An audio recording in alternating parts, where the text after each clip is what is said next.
I did a news segment late last year about a massive breakthrough/scandal in the scientific community. A researcher in China named Han Jiankui used CRISPR technology to modify a human embryo, which he then implanted and carried to term, which resulted in the birth of twin girls. The modification he made was to their CCR5 gene, which theoretically would make them less susceptible to HIV infection. But CRISPR is notoriously messy, and there's good reason to think that these girls could have shortened lifespans, or a higher risk of cancer, or any number of other possible consequences as a result of this. It should also be said that Mr. Jiankui's experiment was totally unauthorized. In fact, it was outright deceptive. It didn't just outrage the scientific community in the rest of the developed world, it outraged the scientific community in China, who were appalled that this kind of disregard for ethics might be linked to the biomedical research field in China as a whole. So he didn't tell his university what he was doing, so he was using their resources for an unapproved purpose. This is bad, but it's procedural. What was really bad was how he recruited patients for the experiment.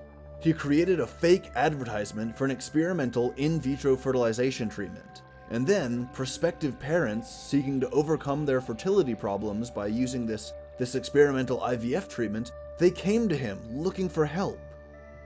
He did not tell them he was doing experimental genetic modification on their embryos, and yet he implanted the eggs nonetheless, and let the patients carry them to term unaware. When this news broke, it was crazy. There was outrage. It was a huge disruption, ethically, scientifically, medically, and existentially. It was concrete proof that we have stepped through the doorway into a new world of human genetic modification.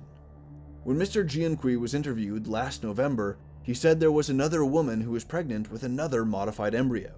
So the news that I bring you today is about that third potential child, which is believed to have just been born somewhere in China.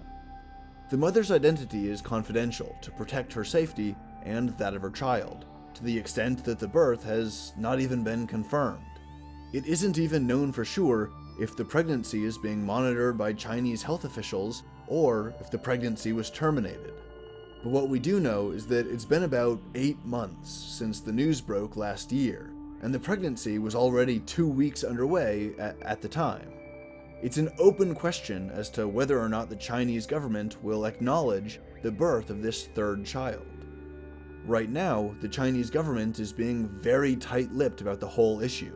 They're trying to clamp down on all discussion and information transmission about the twin girls, about the experiment, about any health complications, and about Mr. Jiankui himself, who hasn't been seen or heard from since January, when the government accused him of crimes. So the birth of this third modified baby is simply another symbolic step further past the doorway, pushing our civilization deeper down the path of genetic customization.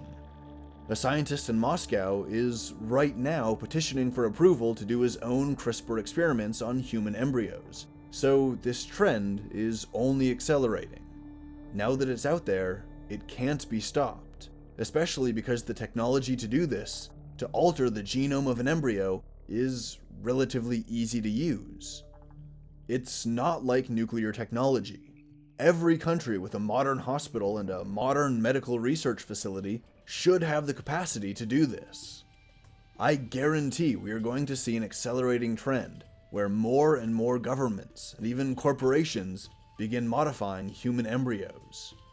We're taking our evolution into our own hands, for better or for worse.